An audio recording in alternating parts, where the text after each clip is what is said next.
L'histoire retiendra sans doute cette image.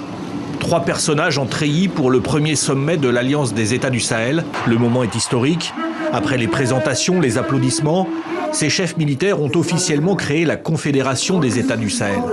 C'est officiel, la Confédération des États du Sahel est créée au plaisir et sous les acclamations de tous ceux qui prônent la libération de l'Afrique et de tous les peuples africains à travers le monde. Il y a quelques jours, lorsque Abdoulaye Diop, ministre malien des Affaires étrangères, disait que le but de l'AES c'est de terminer en confédération, on ne savait pas que c'était même déjà en place. On s'attendait juste à ce qu'à un moment donné ça arrive, mais les gars avaient déjà tout prévu, qu'il fallait juste qu'ils officialisent, et c'est ce qu'ils ont fait. C'est vraiment travailler ensemble pour que nos pays parlent d'une seule voix, avoir une action diplomatique coordonnée.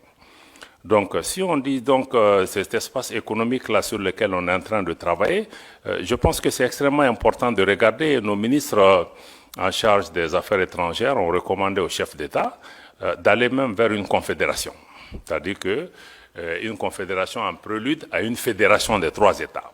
Les dirigeants actuels du Burkina Faso, du Mali et du Niger ont officialisé leur union au sein de la confédération lors de leur premier sommet à Niamey samedi. Ce qui marque ainsi leur séparation nette et définitive, sans aucun retour possible avec le reste de la communauté ouest-africaine. Les chefs d'État de ces 3 nations, ayant accédé au pouvoir entre 2020 et 2023, ont décidé de progresser vers une intégration beaucoup plus approfondie des États membres. À cette fin donc, ils ont adopté le retrait établissant une confédération entre le Burkina Faso, le Mali et le Niger. Et cette organisation est appelée la Confédération des États du Sahel. C'est ce qu'ils ont déclaré dans le communiqué final du sommet de samedi, le sommet qui a été diffusé samedi. Ce sommet a réuni pour la première fois les présidents de l'Alliance des États du Sahel, en abrégé AES, une organisation formée en septembre 2023 regroupant le Mali, le Burkina Faso et le Niger, tous confrontés à des violences terroristes et à une néocolonisation persistante. En mars, les pays membres de l'Alliance des États du Sahel ont constitué une force commune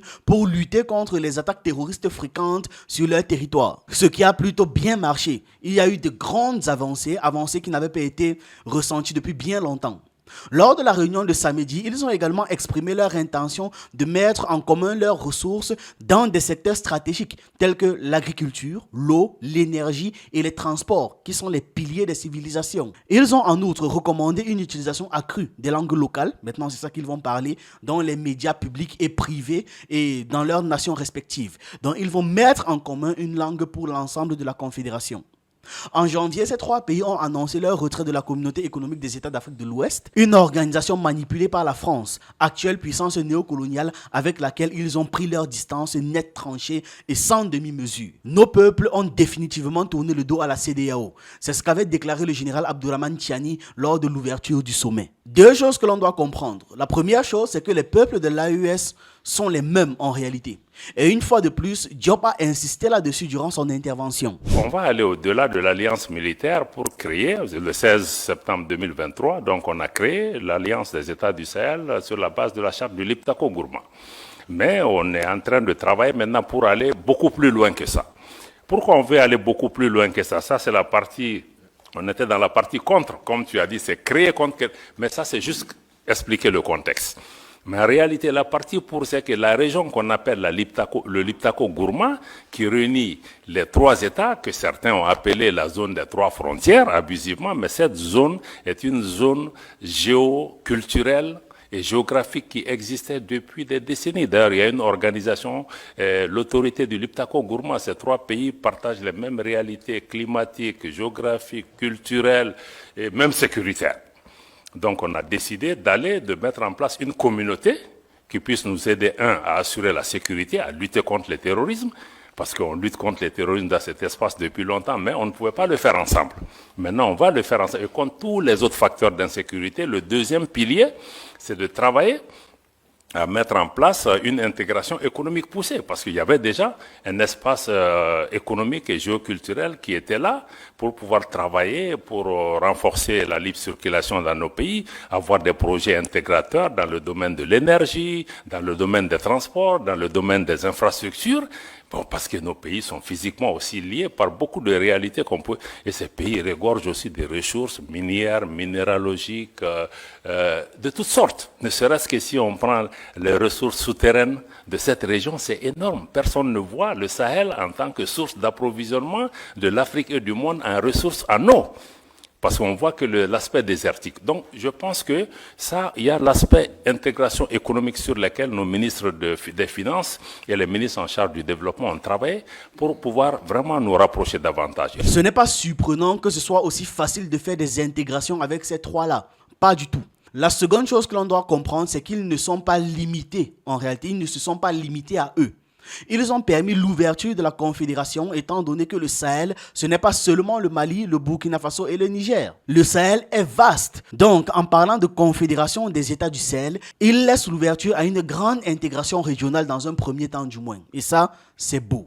Il faut comprendre que les États du Sahel ne sont pas que les 3 États du Sahel ou même ceux qui étaient appelés avant le G5 Sahel, mais que le Sahel comprend du Sénégal jusqu'à la Somalie et le Maroc, la Libye, d'autres pays font tous partie de ce Sahel où il y a un continuum humain, géographique, géopolitique, etc. Donc il faut comprendre cet élément. Alors, quand on parle de confédération, de quoi est-ce qu'il s'agit exactement? C'est bien de faire le distinguo parce qu'on peut confondre confédération et fédération. En termes politiques, une fédération et une confédération sont deux types d'organes étatiques qui définissent la manière dont plusieurs entités politiques peuvent s'associer et coopérer. Une fédération est un État composé de plusieurs entités semi-autonomes ou États membres qui ont transféré une partie de leur pouvoir souverain à une autorité centrale tout en conservant une certaine autonomie. Les États-Unis, l'Allemagne ou la Suisse sont des exemples de fédérations où les États ou encore cantons conservent une certaine autonomie législative et administrative, mais ils sont tous unis sous une constitution fédérale commune.